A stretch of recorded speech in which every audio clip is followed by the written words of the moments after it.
જય શ્રી કૃષ્ણ, જેનીસ કિચનમાં આપનું સ્વાગત છે। તો ફ્રેન્ડ્સ, આજે આપણે બનાવવાના છે ઘઉંના લોટનો એકદમ નવો જ નાસ્તો, અને એ પણ આપણે બનાવવાના છે મસાલાની અંદર એકદમ નવી જ રીતે, અને નવો જ નાસ્તો છે।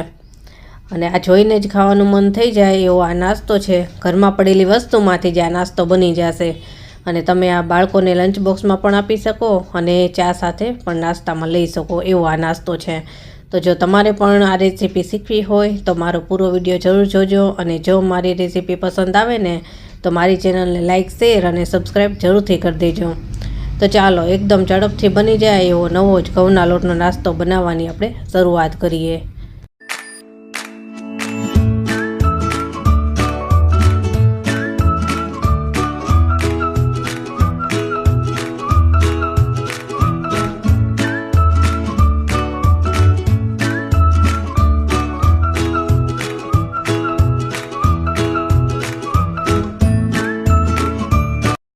ઘઉંના લોટનો નવો જ નાસ્તો બનાવવા માટે મેં આ એક વાટકો ભરી અને ઘઉંનો ઝીણો લોટ લીધો છે, અને વજનમાં 200 ગ્રામ જેટલો ઘઉંનો લોટ છે। તમારે આની જગ્યાએ ઘઉંનો કરકરો લોટ લેવો હોય તો એ પણ લઈ શકો। અને આ 200 ગ્રામ જેટલા લોટની સામે મેં 200 ગ્રામ જેટલી મેથી લીધી છે, એને ઝીણી સમારી અને સરસ રીતે ધોઈ લીધેલી છે। તો હવે આપણે બનાવવાની શરૂઆત કરીએ। હવે આ મેં એક મોટી સાઇઝનું બાઉલ લીધું છે, એની અંદર આપણે ઘઉંનો લોટ લઈ લેવાનો છે। આ લોટને મેં સારી રીતે ચાળી લીધેલો છે। હવે આની સાથે આપણે આ 2 ચમચી જેટલો બાજરીનો લોટ ઉમેરવાનો છે। બાજરીનો લોટ ઉમેરવાથી આ નાસ્તો એકદમ સરસ સોફ્ટ અને હેલ્ધી બનશે। આની અંદર તમારે જે કોઈ લોટ ઉમેરવા હોય એ ઉમેરી શકો। અને 2 ચમચી જેટલો આપણે બેસન લીધો છે, એ પણ ઉમેરી દઈશું। આ 2 ચમચી જેટલો ઝીણો રવો લીધો છે, એ પણ ઉમેરી દેવાનો છે। અને આની અંદર તમે મકાઈનો લોટ અથવા જવનો લોટ, જે કાંઈ તમને પસંદ હોય, હેલ્ધી હોય એવા લોટ તમે એડ કરી શકો છો। મેં અત્યારે આટલા લોટ લીધા છે। હવે આની અંદર આપણે કોરા મસાલા એડ કરી દઈએ। તો અડધી ચમચી જેટલી હળદર લીધી છે, 1 ચમચી લાલ મરચું લીધું છે। મરચું તો તમને તીખું ફાવતું હોય એ પ્રમાણે તમે લઈ શકો છો। હવે આપણે સ્વાદ પ્રમાણે મીઠું ઉમેરી દેવાનું છે। અને આ 1 ચમચી જેટલા સફેદ તલ લીધા છે। સફેદ તલ હેલ્થ માટે ખૂબ સારા હોય છે, અને આ નાસ્તામાં ટેસ્ટમાં અને દેખાવમાં સરસ લાગશે। આ 1 ચમચી જેટલા આખા ધાણાને મેં અધકચરા ખાંડી લીધા છે, એ પણ એડ કરી દઈશું। આ ધાણા જ્યારે ચાવવામાં આવશે ને ત્યારે ખૂબ જ ટેસ્ટી લાગે છે। અને 5 ચમચી જેટલું આખું જીરું લીધું છે। તમારે અજમો એડ કરવો હોય તો અજમો પણ એડ કરી શકો છો। હવે આ બધી જ કોરી વસ્તુને આપણે પહેલાં મિક્સ કરી લેવાની છે, એટલે બધા જ ડ્રાય મસાલા સરસ રીતે લોટની સાથે મિક્સ થઈ જાય। અને પછી જ આપણે જે કોઈ ભીના મસાલા એડ કરવાના હોય એ એડ કરીશું। તો બસ આ સરસ રીતે મિક્સ થઈ ગયું છે। હવે અડધી ચમચી જેટલી ખાંડ ઉમેરીશું। ખાંડ ઉમેરવાથી આ નાસ્તો એકદમ ચટપટો બનશે। ખાટો, મીઠો, તીખો બધા જ ટેસ્ટ આવશે। જો ગળપણ ના ફાવતું હોય તો ખાંડને સ્કીપ પણ કરી શકો છો। મેં અહીંયા થોડી જ ખાંડ ઉમેરી છે। તો બસ આ ખાંડ પણ સરસ રીતે મિક્સ થઈ ગઈ છે। હવે ભીના મસાલા એડ કરીએ। આ મેં 1 લાલ મરચું, 1 લીલું મરચું, 5 થી 6 લસણની કળી અને 1 આદુનો નાનો ટુકડો અધકચરા ક્રશ કરી લીધા છે। આ આપણે 2 ચમચી એડ કરવાનું છે। આ રીતે અધકચરું ક્રશ કરેલું હોય તો નાસ્તામાં દેખાવમાં પણ સરસ લાગશે અને ખાવામાં પણ સરસ લાગશે।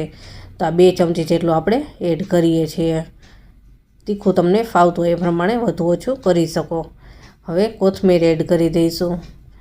અને આ મેથી જે આપણે 200 ગ્રામ લીધી છે એ મેથી એડ કરીશું। પહેલાં થોડી એડ કરશું અને એને મિક્સ કરી લેવાની છે, અને પછી જ આપણે બીજી પણ ઉમેરી દેવાની છે।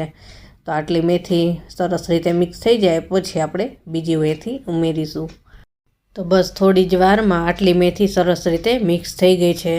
હવે બીજી મેથી જે વધેલી છે એને પણ આપણે ઉમેરી દેવાની છે।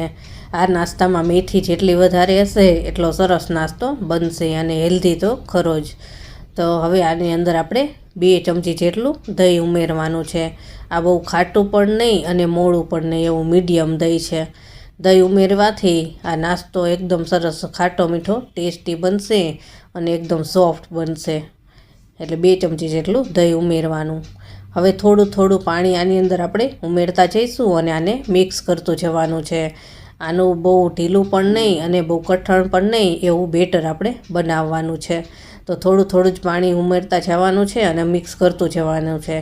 એકસાથે જો પાણી ઉમેરશો તો ઘણી વખત એવું થાય કે પાણી વધારે પડી જાય અને બેટર ઢીલું થઈ જાય. એટલા માટે આપણે થોડું થોડું જ પાણી ઉમેરતા જવાનું છે અને મિક્સ કરતું જવાનું છે. આની અંદર ટોટલ 1.5 ગ્લાસ જેટલું પાણી આપણે જરૂર પડશે. તો હજી આપણે થોડું પાણી એડ કરવું પડશે. હજી આને આપણે થોડું ઢીલું બેટર થાય એ રીતનું કરવાનું છે. તો 1 ગ્લાસ પાણી આપણે એડ કર્યું હતું અને આ બીજો અડધો ગ્લાસ જેટલું પાણી પાછું એડ કર્યું છે અને આને પણ સરસ રીતે મિક્સ કરી લઈશું. તો બસ આ જો આ રીતનું આપણું બેટર થવું જોઈએ. બહુ ઢીલું પણ નહીં અને બહુ કઠણ પણ નહીં. તો આ એકદમ પરફેક્ટ છે. હવે આ નાસ્તો આપણે મસાલિયાની અંદર બનાવવાનો છે. તો આ મેં મસાલિયો લીધું છે. ઊંડી વાટકીવાળું હોય એવું મસાલિયું છે આ. સાંકડી અને ઊંડી એટલે આની અંદર આપણે બેટર એડ કરવાનું છે. જો તમારે મસાલિયામાં નાસ્તો ના બનાવવો હોય તો આ રીતના સાંકડા ગ્લાસ હોય ઊંડા એવા ગ્લાસનો પણ તમે ઉપયોગ કરી શકો છો. અને હવે આપણે બધી જ વાટકીને ઓઇલથી ગ્રીસ કરી લેવાની છે. એટલે આપણે નાસ્તો જ્યારે કાઢવાનો હોય ત્યારે સરળતા રહે. હવે આપણે માત્ર 1 ચપટી જેટલો જ ઈનો એડ કરવાનો છે. થોડો જ 1 ચપટી જેટલો જ, એનાથી વધારે નહીં. હવે આની ઉપર આપણે થોડું પાણી એડ કરીશું એટલે ઈનો એક્ટિવ થઈ જાય. તમારે ઈનોની જગ્યાએ જો સોડા એડ કરવો હોય તો સોડા પણ એડ કરી શકાય. આને આપણે એકદમ સરસ રીતે મિક્સ કરી લેવાનું છે. તો બસ થોડી જ વારની અંદર ઈનો પણ બેટરમાં સરસ રીતે મિક્સ થઈ ગયો છે. હવે આમાંથી આપણે થોડું થોડું બેટર લઈ અને બધી જ વાટકીની અંદર ભરી લેવાનું છે. વાટકી એકદમ ઉપર સુધી નથી ભરવાની, થોડી વાટકી અધૂરી રહે એ રીતે ભરવાની છે. કારણ કે આ થોડો નાસ્તો ફૂલશે તો બહાર ના આવી જાય એટલે થોડી થોડી જગ્યા બાકી રાખવાની છે. તો આ બધી જ વાટકી આ જ રીતે આપણે ભરી લઈશું. તો બધી જ વાટકી આપણે ભરી લીધી છે અને હવે આને આપણે સ્ટીમરમાં સ્ટીમ કરવાનું છે. તો સ્ટીમર મેં પહેલેથી જ ગરમ થવા માટે મૂકી દીધું છે. તો હવે આને આપણે એકદમ ઝડપથી સ્ટીમરની અંદર મૂકી દઈએ. સ્ટીમર એકદમ સરસ ગરમ થયું હોય પછી જ આને અંદર મૂકવાનું. તો બસ હવે આને આપણે ઢાંકી દેવાનું છે અને ઢાંકી અને 15 મિનિટ સુધી આને આપણે ફૂલ તાપે જ થવા દેવાનું છે. 15 મિનિટ પછી ચેક કરીએ. તો 15 મિનિટ જેવું થઈ ગયું છે અને હવે આપણે ચેક કરી લઈશું. તો બસ આ જો સરસ રીતે સ્ટીમ થઈ ગયું છે અને વાટકી ઉપર સુધી ભરાઈ ગઈ છે. એટલે વાટકીમાં થોડી જગ્યા રાખવાની છે. તો હવે આને આપણે બહાર કાઢી લઈશું. આ રીતે જો ડબ્બામાં જ તમે વાટકી રાખશો તો આ કાઢતી વખતે આસાની રહેશે. આ રીતે એકસાથે જ નીકળી જાય. તો બસ હવે આને આપણે રૂમ ટેમ્પરેચર ઉપર જ ઠંડુ થવા દેવાનું છે. તો આ મસાલિયાની અંદરથી આપણે બધી જ વાટકીને બહાર કાઢી લઈશું એટલે એકદમ ઝડપથી ઠંડુ થાય અને આને આપણે ડિમોલ્ડ કરી શકીએ. તો બધી જ વાટકી આપણે બહાર કાઢી લઈએ. હવે આને આપણે 10 મિનિટ સુધી રૂમ ટેમ્પરેચર ઉપર ઠંડુ થવા દેવાનું છે. તો 10 મિનિટ જેવું થઈ ગયું છે અને આપણે અડી શકીએ એટલું ઠંડુ આ થઈ ગયું છે. તો સૌથી પહેલાં છરીની મદદથી આ રીતે આપણે એને થોડું કાઢી લેવાનું છે. એટલે આ નાસ્તો જ્યારે કાઢીએ તો આસાની રહે. આપણે તેલ તો લગાવેલું જ છે એટલે નીકળી જ જશે, પણ આ રીતે થોડી છરી ફેરવી લીધી હોય તો એકદમ ઝડપથી નીકળી જાય. હવે આ રીતે નાસ્તો કાઢી લેવાનો છે. જો એકદમ સરસ બન્યું છે, સોફ્ટ અને સરસ. તો આ બધો જ નાસ્તો આપણે કાઢી લીધો છે. હવે આને આપણે પીસ કરવાના છે. આના પીસ તમારે ઈચ્છા હોય એ પ્રમાણે કરી શકો. આ રીતે રાઉન્ડમાં પણ કરી શકો અને જો તમારે નાના નાના ટુકડા કરવા હોય તો એમ નાના નાના ટુકડા પણ કરી શકો. પણ આ રીતે જો રાઉન્ડ શેપ આપશો તો બાળકોને મજા આવશે અને જોઈને જ ખાવાનું મન થઈ જાય એવો આ નાસ્તો તૈયાર થાય. તો જો એકદમ સરસ બન્યો છે, સોફ્ટ. તો આ જ રીતે આપણે બધા જ નાસ્તાને સરસ કટિંગ કરી લઈશું. તો જો બધો જ નાસ્તો કટિંગ કરી લીધો છે અને એકદમ સરસ બન્યો છે. તો હવે આને આપણે વઘાર કરવાનો છે. તમારે જો આને ડીપ ફ્રાય કરવા હોય તો ડીપ ફ્રાય પણ કરી શકો, એકદમ ક્રિસ્પી થશે. પણ આપણે ઓછા તેલમાં આને વઘાર કરવાનો છે. તો હવે વઘાર કરી લઈએ. તો વઘાર કરવા માટે એક કઢાઈ લીધી છે અને એમાં 3 ચમચી જેટલું આપણે તેલ લીધું છે અને 1 ચમચી જેટલી રાઈ એડ કરીશું. રાઈ ફૂટી જાય પછી આની અંદર આપણે તલ ઉમેરીશું. આ 1 ચમચી જેટલા સફેદ તલ લીધા છે. હવે 1 ચપટી જેટલી હિંગ ઉમેરીશું. હિંગ નાખવાથી ટેસ્ટ એકદમ સરસ આવશે. અને લીમડાના પત્તા એડ કરીશું. લીમડાના પાન થોડાક વધારે નાખીશું એટલે સરસ લાગે. હવે જે આપણે નાસ્તો બનાવેલો છે એ એડ કરી દેવાનો છે અને ગેસનો તાપ આપણે ફૂલ જ રાખીશું, એટલે ફૂલ તાપે થોડા ક્રિસ્પી થાય એ રીતના થશે. અને 1 ચમચી જેટલું આપણે મરચું એડ કરીશું. જો તમને તીખું ના ફાવતું હોય તો સ્કીપ પણ કરી શકો છો, પણ આ રીતે જો ઉપરથી પણ થોડું મરચું એડ કરેલું હશે તો સરસ તીખા ખાટા મીઠા એવા ચટપટા બનીને તૈયાર થશે. તો બસ આ સરસ રીતે મિક્સ થઈ ગયા છે. હવે ઉપરથી થોડી આપણે કોથમીર નાખી દઈશું.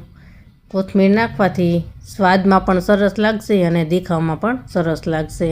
તો જો આ આપણો ઘઉંના લોટનો નાસ્તો બનીને તૈયાર છે. આ નાસ્તો તમે બાળકોને લંચ બોક્સમાં પણ આપી શકો અને સાંજની ચા અથવા તો સવારની ચા સાથે પણ લઈ શકો છો, અથવા તો તમે આને ટોમેટો સોસ સાથે ગ્રીન ચટણી સાથે પણ ખાઈ શકો છો. એકદમ સરસ લાગશે. તો તમને મારી આ રેસીપી કેવી લાગી એ મને કમેન્ટમાં જરૂર જણાવજો. અને જો મારી રેસીપી પસંદ આવી હોય ને તો મારી ચેનલને લાઇક, શેર અને સબસ્ક્રાઈબ જરૂરથી કરી દેજો. અને મારી ચેનલ ઉપર ઘઉંના લોટની હેલ્ધી અને પાછી ઘરમાં પડેલા સામાનમાંથી જ બની જાય એવી રેસીપી ઘણી બધી છે. તો એ પણ જોજો અને મને કમેન્ટમાં જરૂર જણાવજો કે એ બધી રેસીપી કેવી લાગી. તો ચાલો ફરી મળીશું નવી હેલ્ધી અને ઘરમાં પડેલા સામાનમાંથી જ બની જાય એવી રેસીપી સાથે. તો ચાલો, જય શ્રી કૃષ્ણ બધાને.